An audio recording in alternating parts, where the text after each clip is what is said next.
SVG has confirmed his plans to pursue NASCAR full-time in 2024. I think this is a big shock to me. And I was talking to some people over there in the motorsports world around what's going on with Shane and V8 Supercar and his future. And I guess there was this concern, okay, he's won this race at Chicago. He's kicked everybody's ass. The idea is that, okay, well, we can put him in a road course car, capable car, just like Project 91 and Trackhouse is. And he'll win at road courses. Probably so. He'll run first, second, third. He'll run great. He's going to do good at every road course race you put him in. That's the thought, which I think is a fair thought. But, you know, he's got little to no experience on ovals, right? And so he'll struggle at every other racetrack we go to. So in my mind, I was thinking there's no way that a team would, you know, hire him at the highest level to run a full season of NASCAR and take that gamble at all of the ovals for the reward that would be waiting at all of the road courses. But it looks like that there's real interest and a real possibility that I believe that he already has his plans. I believe that he already has his teams lined up and that he would not turn his back on what's going on for him in Supercar, V8 Supercar. He would not turn his back on what's stable and secure without a plan already in place. So I think that the decisions on who and what he will drive in NASCAR are nearly shored up or laying right there in front of him. He is very aware of what team he has an opportunity with. I also think that he spends time racing Xfinity, maybe even a truck. Wouldn't be surprised to see him in an Xfinity ride multiple times throughout the year and not at road courses. He would be doing that, in my mind, to get that oval track experience. And so it's doable. And we don't have to look far for examples of drivers that have been able to come over and make that adjustment.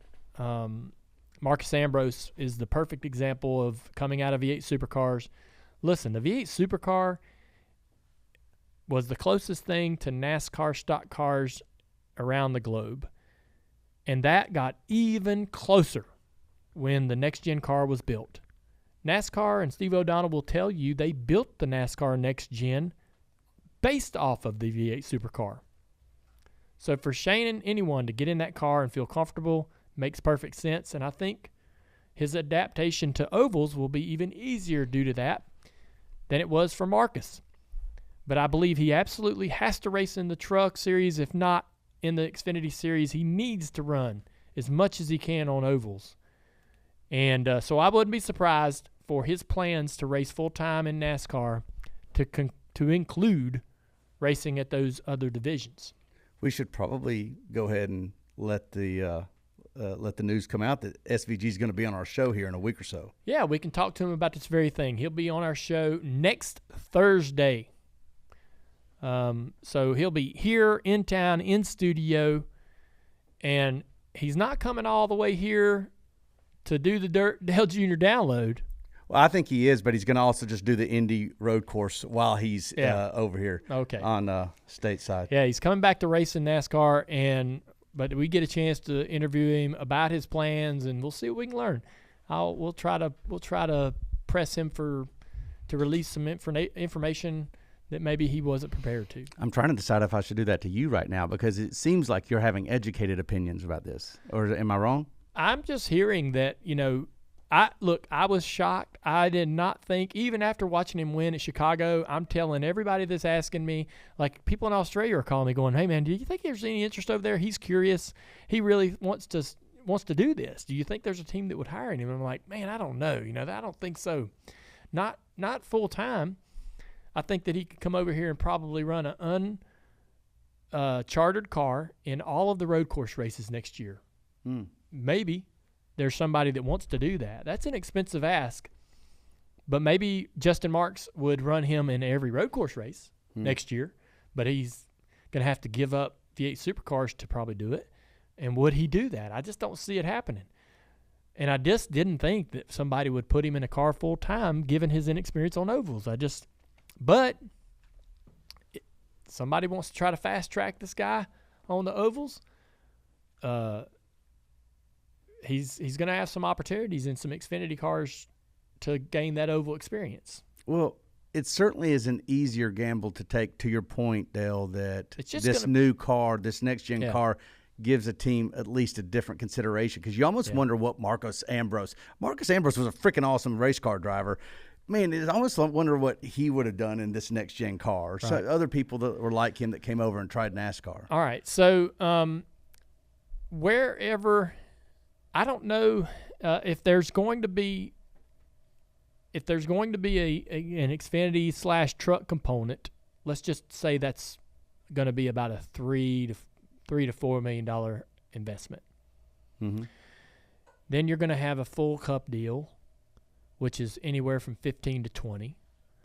And then do you have to buy a charter, which is going to be anywhere from $30 to $40 million? I mean, this is going to be an expensive. The reason why I felt like this was so unlikely, even with his success at Chicago, is because it's so expensive to do what he needs to do to come over here and ramp up his knowledge but if he's if he's going into an already chartered car, who's out, right? Who gets knocked out? Who is he replacing? And then there's that, then you can take that having to purchase the charter off the table, but you're still looking at around at minimum $21 million investment. Jeez, yeah. Yeah. That's a big one. Yeah. And so maybe you already have some partners in place that are going to help handle and manage some of that cost. But I cannot wait to learn more about this. It's definitely intriguing. It is. Yeah. And now you've got a driver coming in. If he comes full time, you got a guy that's going into the playoffs with at least one road course win. Right. Yeah. Yeah. Even if he finishes, and he will likely due to his oval performance, I don't know that he places in the top 16 in points throughout the regular season, right? So he's going to be one of those drivers out of the backside of the top 16 with a road course win or more that's going to take a playoff position. I mean, it's going to be interesting to watch how that all happens, how it comes together, who he ends up signing with, where he races Xfinity cars and truck cars, how he performs on the ovals out of the gate. Let's just assume he's going to win a road course, and how that shakes up the playoff system for other drivers. It's going to affect somebody, if not multiple teams. It's a lot going on. I love it. I want it to happen. Yeah. Yeah. Good personality to have to do this. I am interested to see if there's any carryover from Chicago's street course to the Indy road course, where you've got all of our regular guys quite familiar with this course. They were not with Chicago. That's you a great had point. You had the big flood of Chicago that day, and things that kind of affected the way that race was run. And let's see, what would be a success for SVG at Indy? Let's not hold him to his winning standard at Chicago. Is a top 20? Is a top 15? Like, what do you think is a success for him at the Indy road course where a driver I'd be massively disappointed in just a top 10. Okay. Massively. So he needs to be top 5, you think? Oh, hell yes. Okay, got it. I think, look, if he's confirming he has plans or he plans to pursue a NASCAR full-time ride, I think he's already got an idea of who this is with. The pressure's on. He needs to go to Indy and back it up. He needs to go to Indy, lead laps, and challenge for the win. If he runs 5th, not good enough. It ain't good enough to warrant all the effort that it will have to take place to get him here into that full-time deal. Knowing that, look, man, he will have challenges I don't want to use the word struggle, but he's going to be challenged at the ovals for a while.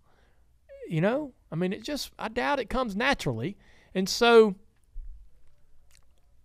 the ownership and team will manage some of that, will have to manage that struggle and that patience of waiting for the oval stuff to take.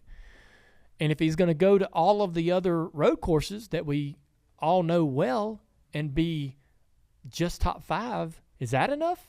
Well, it's an interesting point. No, I think your point is, look, you're going to struggle at the ovals. You get those road courses, you better show out. Damn right. There is no I think that's the only reason this is happening Yeah. is with the idea that, yes, he's going to go to the road courses and be damn near hard to beat, much like every time we showed up at a road course, Marcus Ambrose was one of the top dogs. Oh, yeah. In really mid-class equipment. Right. Right? Yep. I mean, really mid-class at best.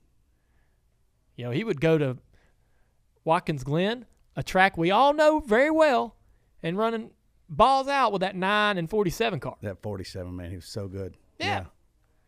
And they weren't top teams. Now That's good. Yeah. That's a fair point. I got it. Yeah. All right.